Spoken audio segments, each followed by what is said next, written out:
Orang yang takut mati itu sudah mati sebelum mati. Makanya jangan pernah takut mati. Kematian itu bukan urusan kita. Kita tidak dilibatkan oleh Tuhan untuk menentukan cara mati kita. Dan kita tidak akan dikasih tahu oleh Tuhan di negeri mana kita akan mati. Wahai kekasih, sampaikan suara ini. Tangis rindu ingin seperti dirimu. Ingkang kula hormati Buya Syakur Yasin. Nama saya sebelumnya saya punten Buya. Nama saya Yasin Buya. Yasin ya. Ya. Pertanyaan saya sederhana. Ada di dalam Al-Quran itu surat Al-Imran ayat 14 kurang lebihnya, bahwa Allah itu menghiasi manusia itu rasa syahwat kepada perempuan dan anak-anak, hewan dan harta benda atau emas, perak, kurang lebihnya begitu. Wallahu a'lam bil muradi. Pertanyaan saya Buya, di situ hubbus syahawat itu, ya punten barangkali saya salah memaknai, mohon diluruskan. Jadi cinta hubbus syahawat kepada perempuan dan seterusnya itu cinta yang hawa atau keinginan kita, cinta yang bagaimana atau cinta kepada apapun yang ada di dunia ini. Intinya cinta, bagaimana cara cinta itu sederhana, itu hal-hal yang positif gitu. Jadi bagaimana cara cinta, hal-hal yang positif. Jadi cinta itu sendiri kan istilahnya kan bisa banyak hal-hal cinta apapun gitu. Jadi cinta yang positif sederhananya itu memanage, bagaimana cara memanage cinta itu yang positif. Itu saja Buya, mohon maaf barangkali saya salah menyampaikan. Assalamualaikum warahmatullahi wabarakatuh. Ya, pertanyaannya ingin saya ralat lagi, bukan bagaimana memanage syahwat itu ke arah yang positif. Allah membuat itu sudah diarahkan ke yang positif, kamu yang menyelewengkan.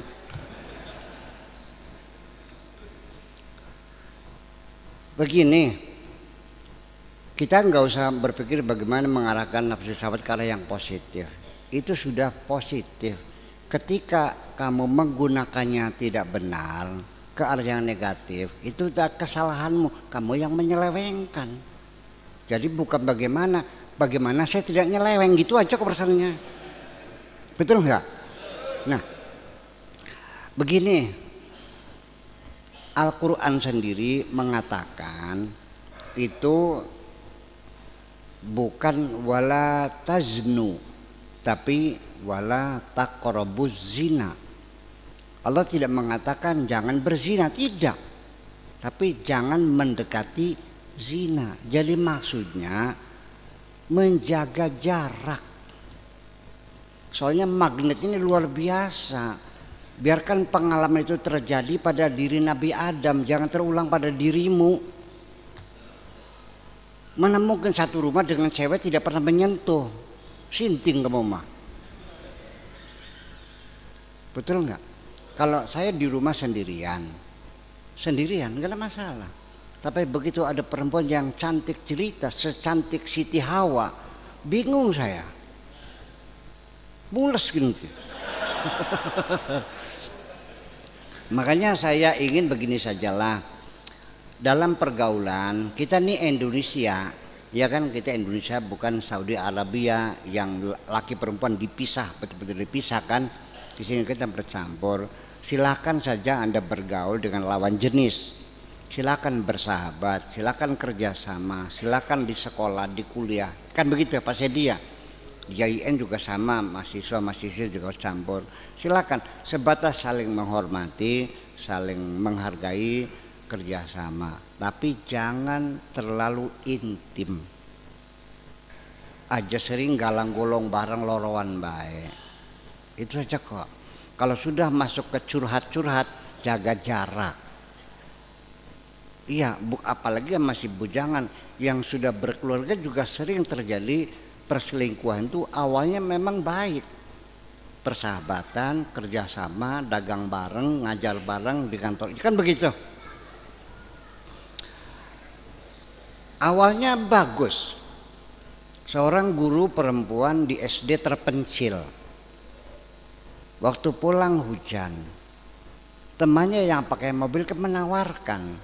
Kasihan kan, masa sore pulang jagat hujan begitu, ya kan? Tapi karena sering bertemu, akhirnya kan curhat tentang pertengkaran dengan suaminya yang malas di rumah, kan begitu. Lama-lama kan iba, kasihan, semakin akrab, berujung pada perselingkuhan akhirnya. Makanya tolong jaga jarak setengah sepeduni saja, ngerti? Setengah sepeduni itu.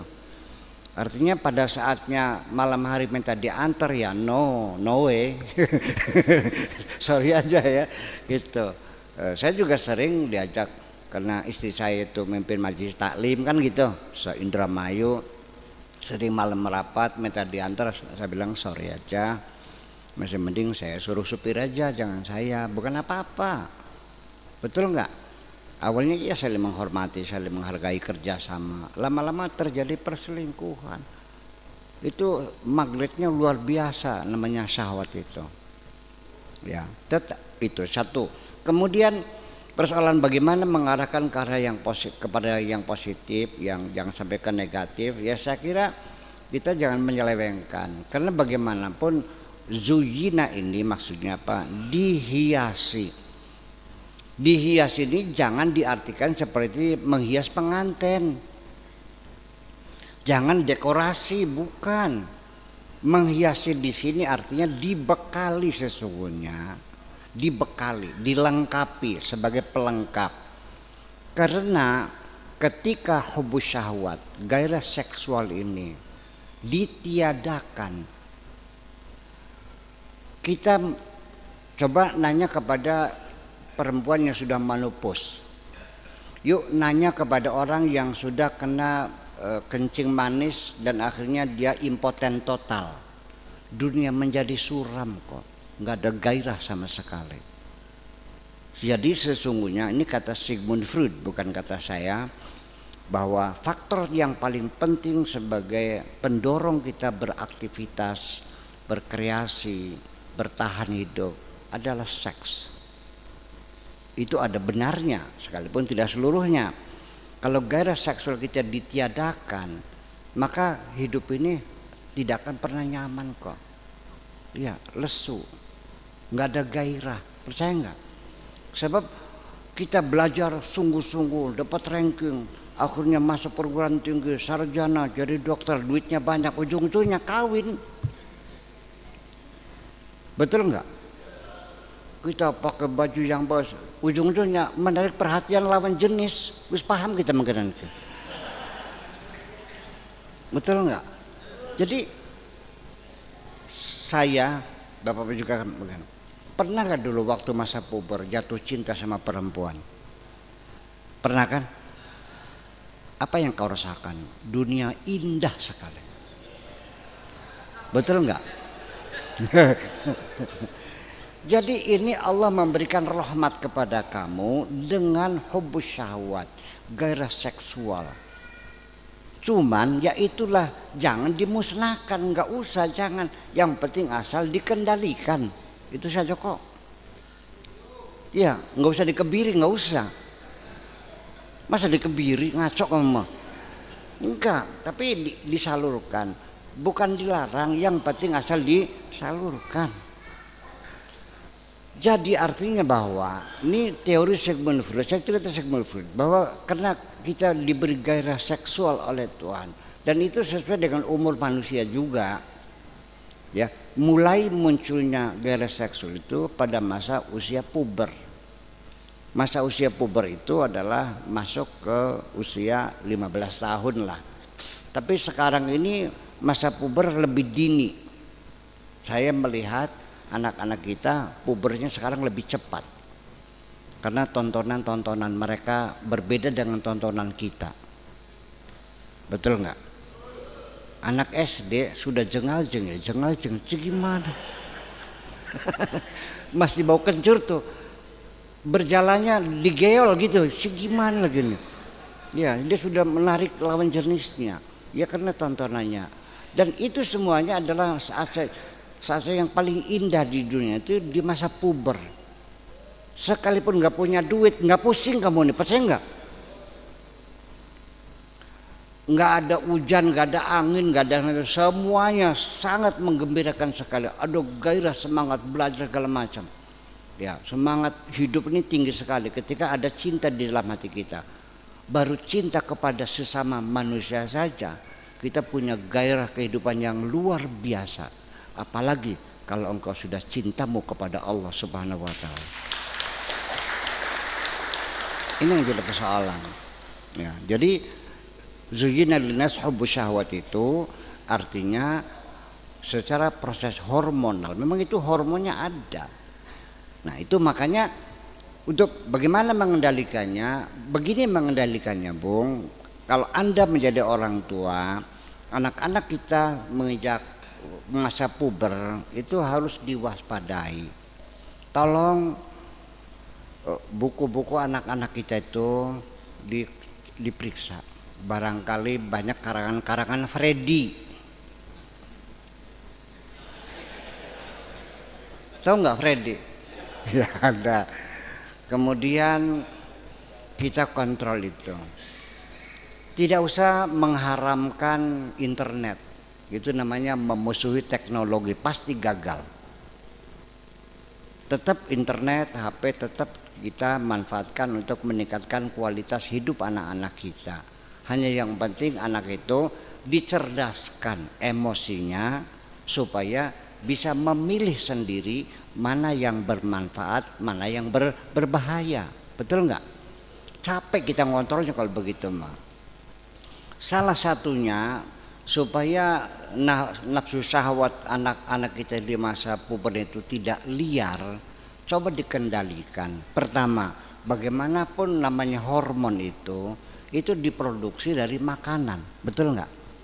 Nah, makanan-makanan yang bisa membuat libido kita meningkat karena yang dikonsumsi itu adalah makanan-makanan yang mengandung protein hayawani.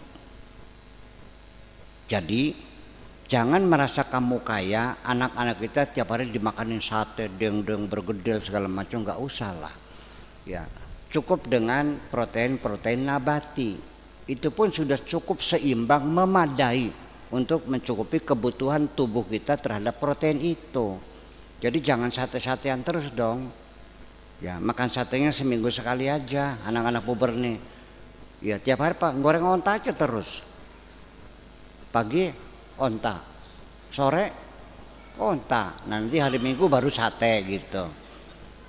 Betul nggak? Itu satu. Yang kedua, anak-anak puber ini tolong jangan dimanjakan. Karena kamu merasa kaya, kita mekaya awan bengi kanggo sapa, kanggo anak ora. Kan begitu bahasa orang Jerman itu. Bukan begitu. Anak-anak kita ini coba diberi tugas-tugas yang padat. Jangan ada peluang untuk waktu-waktu kosong dalam pikiran mereka.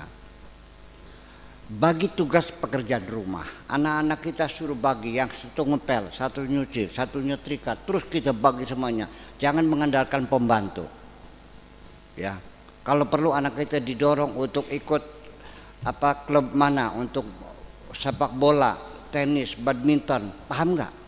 Olahraga, senam, baca buku yang bagus, kasih yang sepadat-padatnya, jangan ada ruang-ruang kosong bagi mereka. Itu paling aman. Terima kasih. Sampaikan sesal ini.